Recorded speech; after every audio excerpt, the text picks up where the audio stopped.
I've understood that everybody's ministry is not going to look the same, and we have to be okay with that.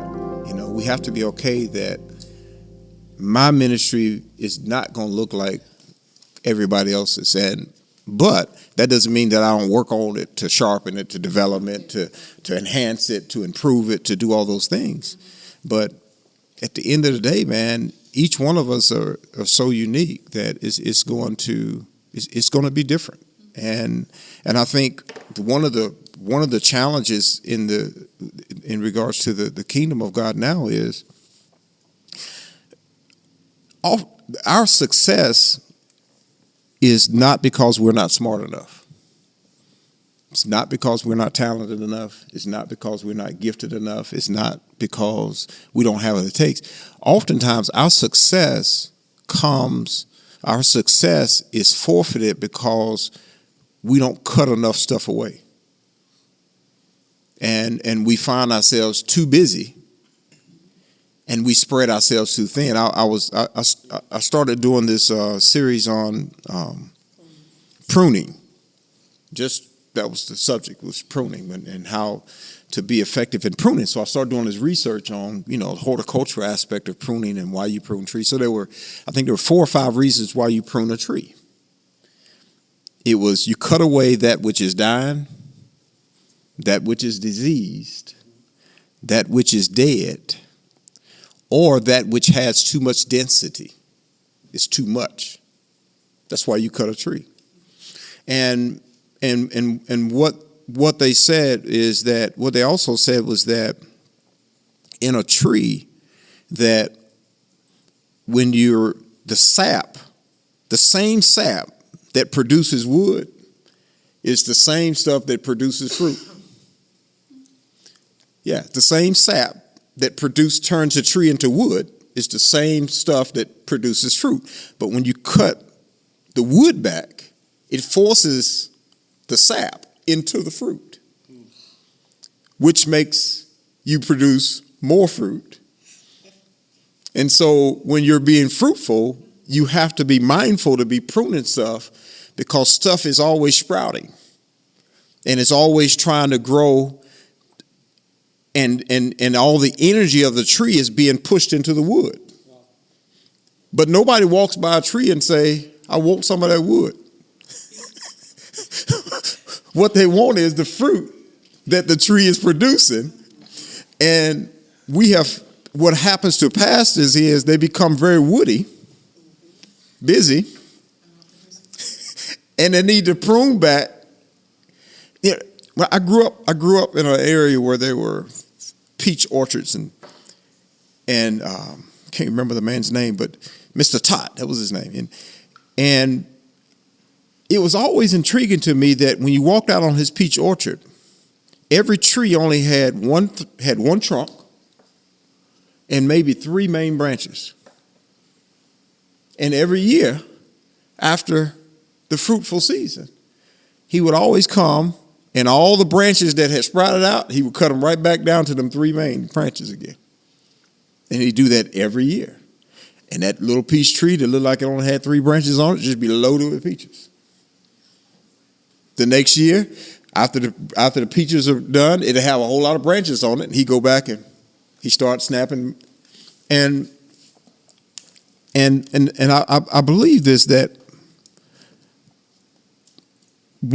so in the series that I started teaching on pruning, I said, what if we could apply the pruning process to every department of our life?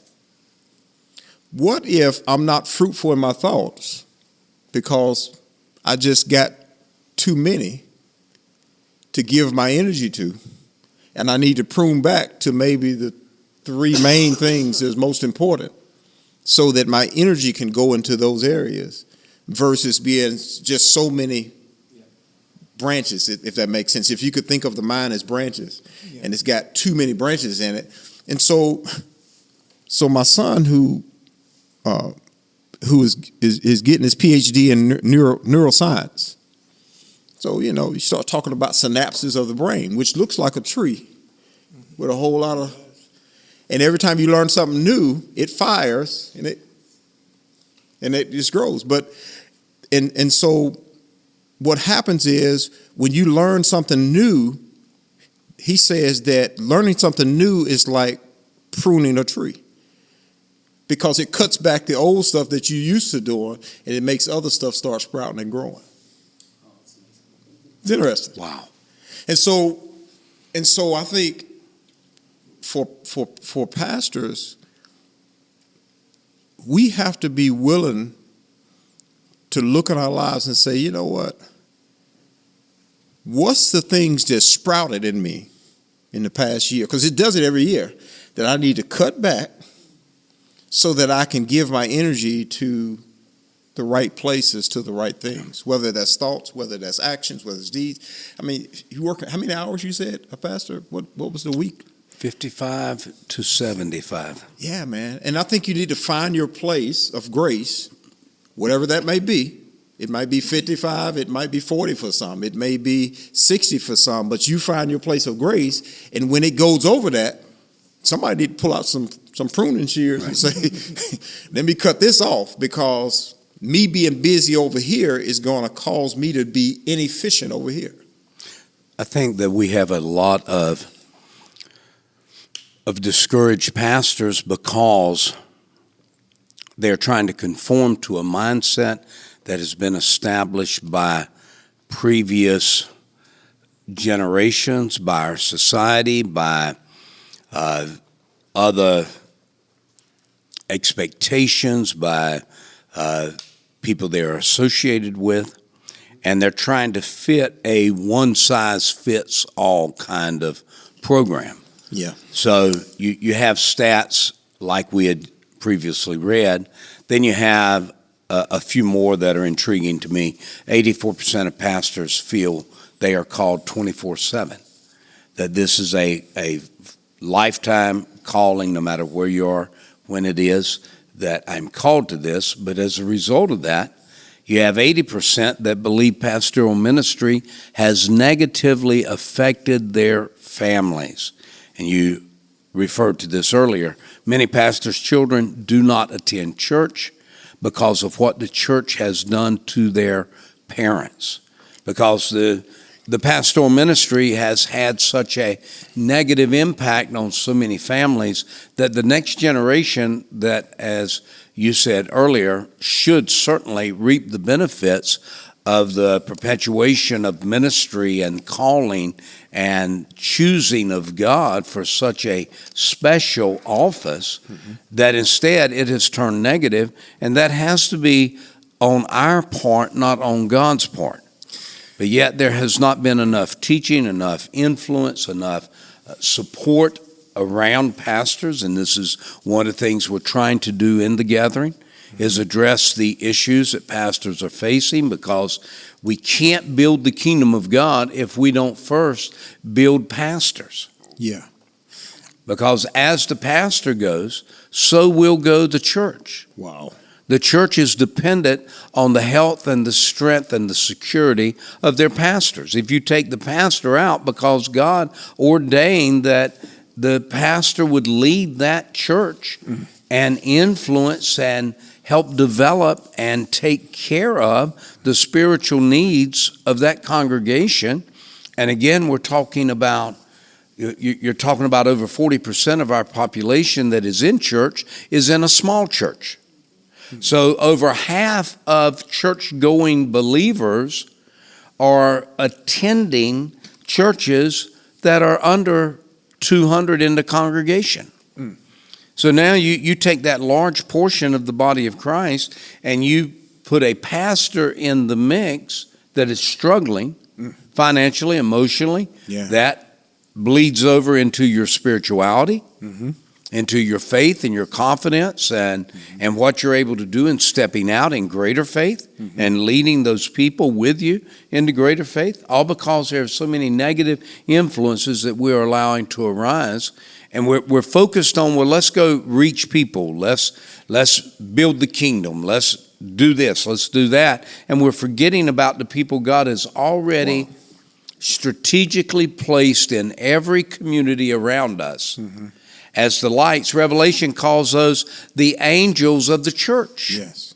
Mm-hmm. And God has divinely ordained and strategically placed those pastors in those ministries that he has a plan and a purpose for. And we are letting them get their feet, so to speak, knocked out from under them without supporting and undergirding and strengthening, and sometimes just giving a word of encouragement that, hey, let's help you adjust your frame. Yeah. You've got the vision, you've got the picture, God has called, God's ordained, but let's help you adjust the frame that you're trying to put that vision into. Maybe at this stage it's one thing and maybe a goal is another. I on my back deck, I have this 55-gallon drum that I grow herbs in, like cilantro, basil, rosemary. I got all my spices I need. And so I got a pot roast and the Boston butt, and got that thing and got it saturated. I got all my herbs, chopped them up real nice, sprinkled them on this Boston butt, and got the grill going and secured that thing and got it all wrapped up and set it out there and let it smoke on the grill, for about 6 hours. And that grill was just, coals were hot and it was just smoking and that type of thing. And you could smell the aroma and all those things were going on. And so when it finally got done, we took it and we chopped it up, and I made some coleslaw, and then I went and made a pound cake. And I make cold oven pound cakes, and those cakes, they got that little crunch, on the top. What I'm saying? Someone needs to stop him. Now, did you see the words that I said, or did you see images? We saw images. No, I'm on the deck smelling the aroma, brother. Yeah, I've been to your home. I know what that smells like. But my point is, we see in images, and if the image doesn't look good for us or our people that we're leading, if they look over and the image don't look good, it affects them. It does. It don't matter how powerful the words are. If the image doesn't look good, if we don't look like we're prospering and look like we have more than enough, if it don't look like we serve a God who is more, we don't serve the great I'm gonna. We serve the great I am. He's not an I'm gonna God. He is the great I am. And I think the enemy does more damage to us by distorting our images than he does in any other way. The image is the most important thing to him. He will go all out he will sacrifice his own son to save the image, because the image changes everything. Wow. Because the image determines what goes on in the mind. Yeah. Be ye transformed by the renewal of your mind. You can't renew a mind without the right image. I don't care. When we look at our pastors and our leaders, and I agree with you, I think we have to join in to help save the image that's being projected. And having the right plan, having their finances stable, family's got to be stable. Even to have faith, you got to have an image. You know what I'm saying? And so that's a huge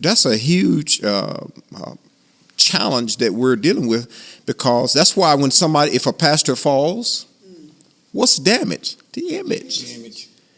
What causes people? I ain't going back to that church, because the image that they get, they can't get over that damaged image. And so and I agree with you. I think the finances, that image has to be right, and we got to help them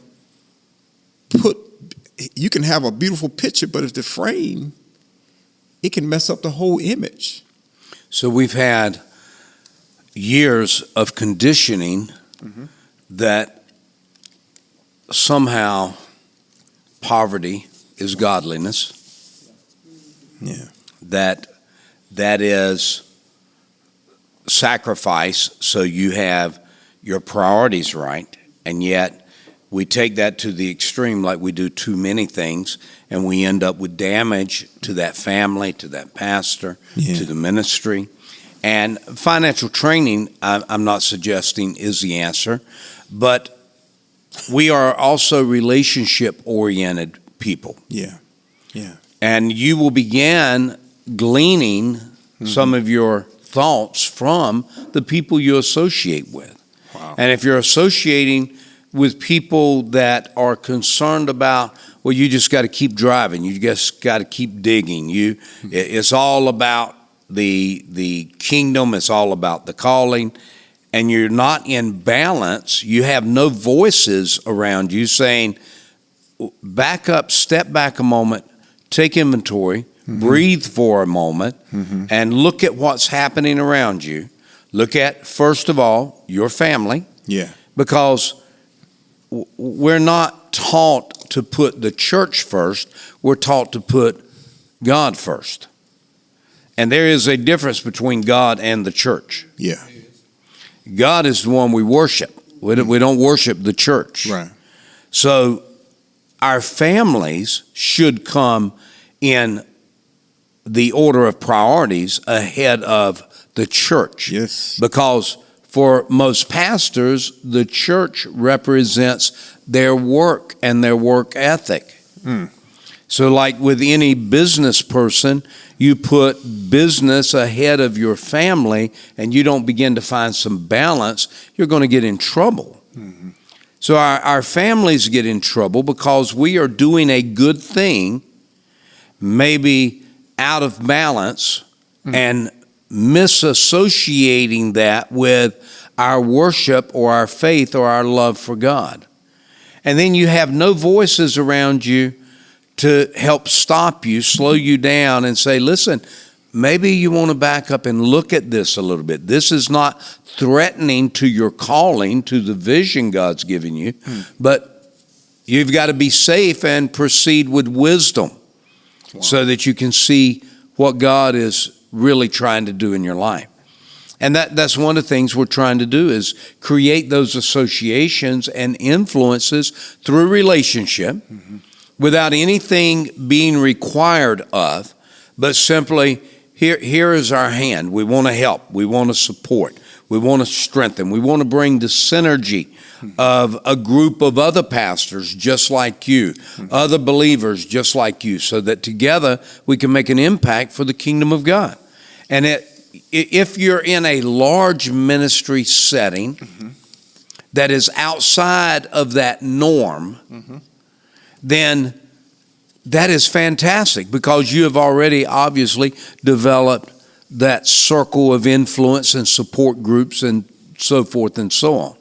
But we have half of the kingdom, half of the kingdom that is under pastors that are struggling many times in isolation. Wow.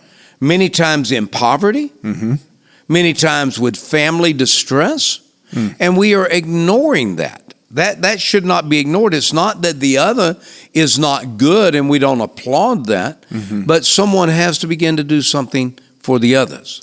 You know, I was going to say, I think that every problem that is seen both in the small and the large is the same. Because even though the large may have all the money that they need, but if you inspect their homes, they're struggling too. Wow.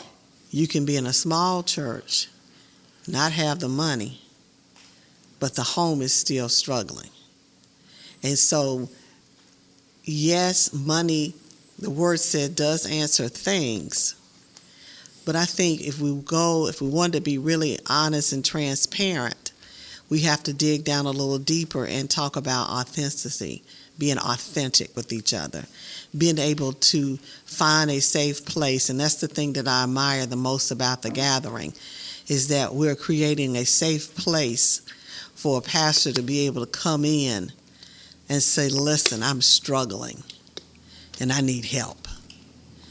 Because even if you give that pastor all the money that they need, if they are struggling with their mental wellness whether they're struggling with an opiate addiction, whether they're struggling with some infidelity in the house, whether they're struggling with children that have ran awry. Those things are what's really impacting the image, because people jump off of sinking ships. Yes. And we have to be authentic and say that I am broken and I need help. And I believe that when you begin to really heal those issues as well, then they can be able to see the vision clearly. They'll be able to say, wait a minute, this isn't what God is really calling me to do. This may be what I want to do, but is this what God is calling me to do? And I think the gathering is a place to where the pastors can come together and for a moment in time completely release all the expectations that everybody else has on them, and even the expectations they have on themselves, and say, God, I'm at a place I need you.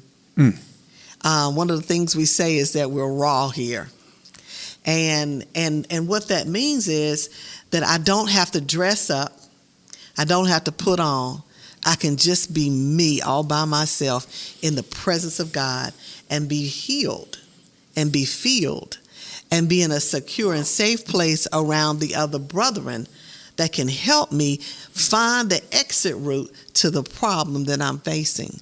So yes, they're faced with poverty. Yes, they're faced with so many other dynamics. But at the core of it, at the very core of it, they've got to be built up and reminded that you are a man or woman of God. And God did call you, even in your brokenness.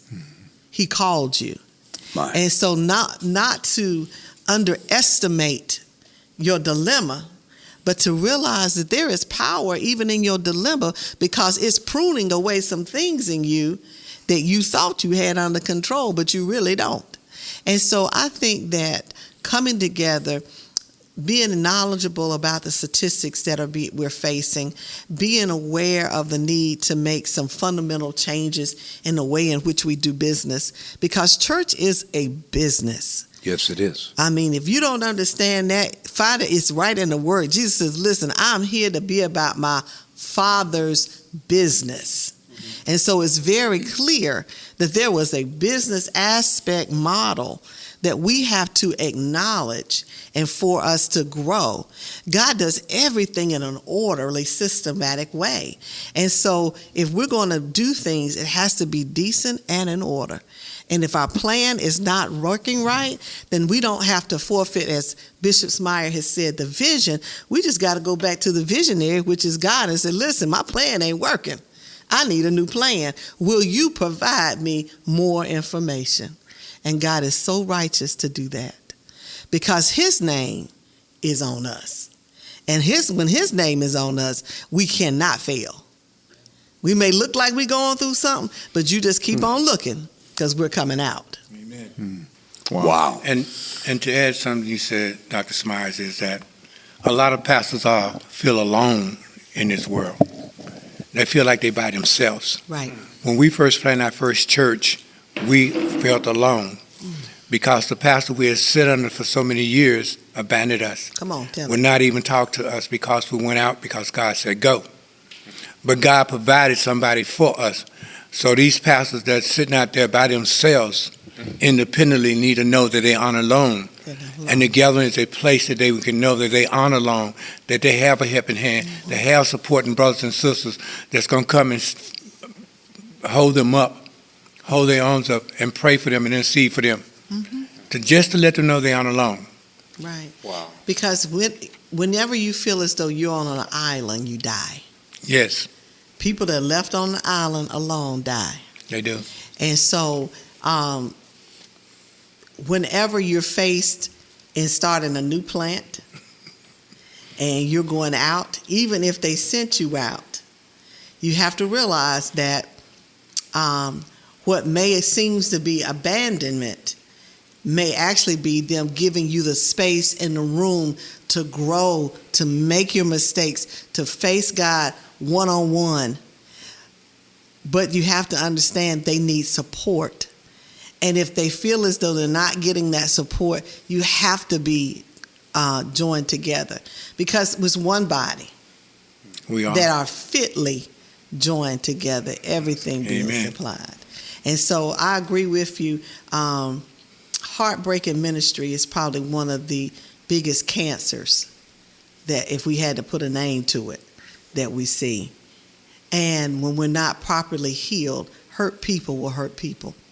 Amen. And so that's what I love about the gathering, is giving a place and a platform for pastors to come and be mended.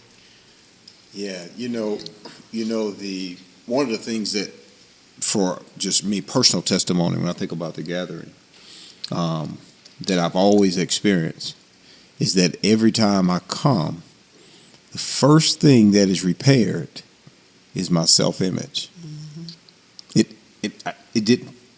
Wow. Whether you preach, don't preach, just the setting has a way of repairing self-image. And it's like when I walk in, I feel, number one, I feel significant. I feel important. I feel valuable. And it always makes me feel as though my words have meaning. Wow. And I'm telling you, and if you can accomplish that in anybody, Right. it changes the game. Because you cannot function at a premium level if you don't feel good about who you are. Right. Self-esteem is one of the most powerful things, and because if the programming on how you see yourself ever gets altered, it changes the game. And so there has to be a place where you can go back and set things back in order, meaning that how I see myself. Reset. Yeah, reset. Like on our campus, we're converting over to a control system where we can control all of the heat, air, lights, that type of thing. Everything can be programmed. And so you set your set points, and you want your units to run between 68 and 72. And if it goes below, it's going to come on. If it go above, it's going to pull it down. That's the goal. And it's amazing that we got a company that comes in and monitors this all the time. And even though nobody should be in there messing with the controls and resetting the set points, about once a month, some set point will get off, and somebody will call and say, it's hot in the library. We'll go on the system, and we look on there, and lo and behold, the set point has gotten off. How it got off, I don't know. And so we go in and have to reset the set point so that the unit will come on when it's supposed to, cut off when it's supposed to. When we have a bad self-image about ourselves, we come on at the wrong times. And we're cut off at the wrong times. And we're just not able to think. And it's amazing. I don't know who get in our head and cut it off or reset the set point. But we need to have a PM, a maintenance, a way of maintaining and make sure. And what the gathering does for me, I'm serious. It's like I come in, my set points can be off, but the closer I get here, when I walk in, it's like somebody went in there and reset. You are somebody, you are significant, you are important, you are valuable. And they reset all that back to where it needs to be. And now I can function.